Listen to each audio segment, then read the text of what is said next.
Tonight's episode of RCVTV, we're going to be taking a look at the IPV 6X from Pioneer for you.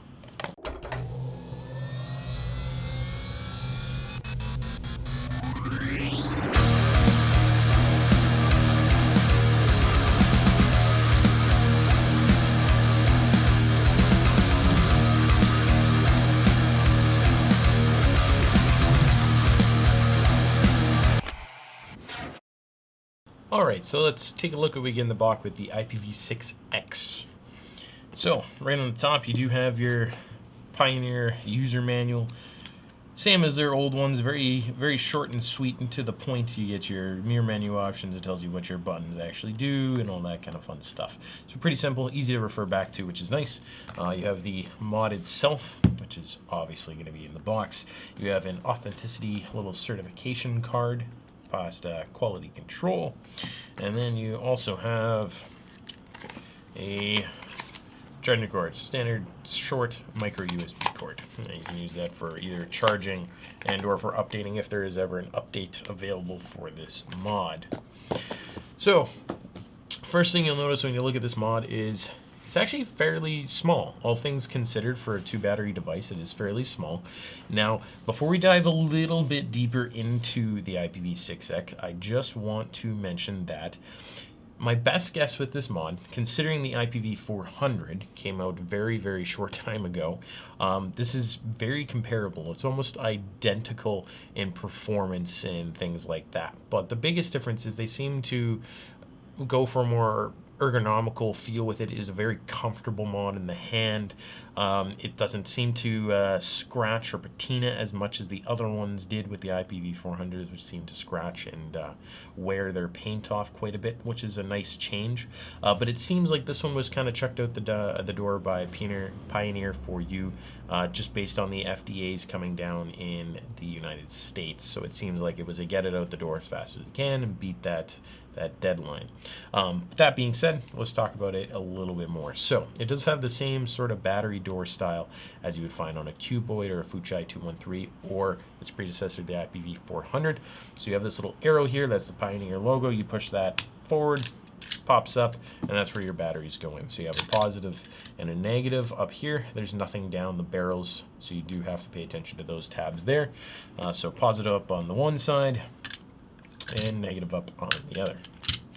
Slides closed. What you want to do is you want to pull it forward, then down, and then back, and that'll make sure it's nice and locked into place. I know a couple people have a little bit of complaints about it, but it seems to work really well, especially with the small form factor of the device.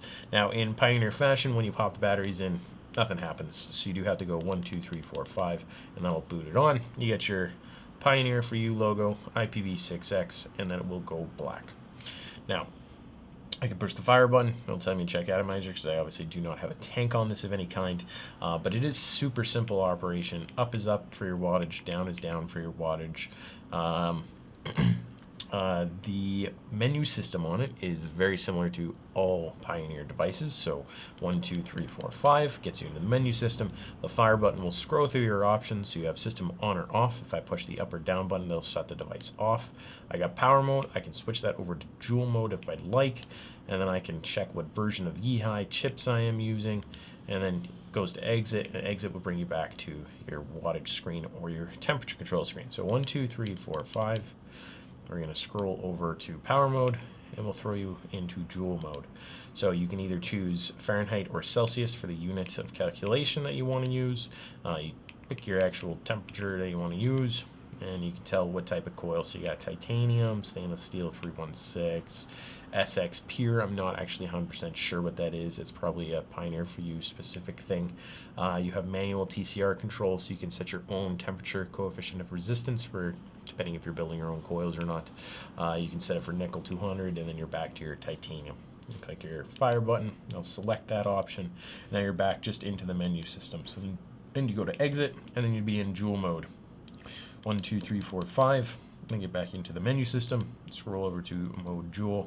We're going to switch that to power mode. Click the fire button, go over to exit, and now I'm back into wattage mode. Now, the only weird thing about the menu system is the shutting off of the device. You actually have to go 1, 2, 3, 4, 5, scroll over to where it says system on, then click the button, system off. That's the only way to shut this device off other than popping the batteries really quickly. 1, 2, 3, 4, 5. I'll turn it back on. Pioneer logo, IPv6X, and then black screen. All right, so my favorite little thing about this device before I throw anything on top of it is same as your IPv400s. The 510 connection is dead center. Now, the reason I like this is for two things. One, any tank you put on it generally will end up being flush in comparison to something that's got a pin or a 510 connection right close to the edge. You might have stuff overhang it. So I haven't found anything that overhangs this yet. The other benefit is when you have a tank that is smaller, like a normal 22 millimeter or 24 millimeter, the edge of the mod sticks out further than any edge of your tank or your atomizer. So what that means is when you're dropping it, you have less chance of breaking your glass. So I do really like that center connection. And when you do thread something onto it, it definitely does give it a nice sleek appeal. So I got my personal avocado 24 millimeter on here. We got this sitting at about 92, let's say 93 watts. Let's take this up top. We'll have a vape on it and we'll say our last couple things. All right, so let's have a quick vape on this. So I've got French Dude, which is a French toasted blueberries, maple syrup, and whipping cream on it. Inside here, 3 milligrams of my avocado 24. I do have a pair of Panic Clapton coils in here, and at the moment it is ohming out at 0.21. Now, the one thing I did not show you guys about this device down below was that if you hold both up and down button for a quick second, it will double check your resistance for you. And you can see if it goes back to the other screen now, our resistance popped down to a 0.20. So it just reads it a little bit more accurate. I know it's really hard to see on the screen there. Just these Pioneer screens like to glow like that for some reason. But yeah, it came down to a 0.2. So you can, if you're finding it's not reading your coils accurately, you can tell the device to manually check your resistance, which is quite nice.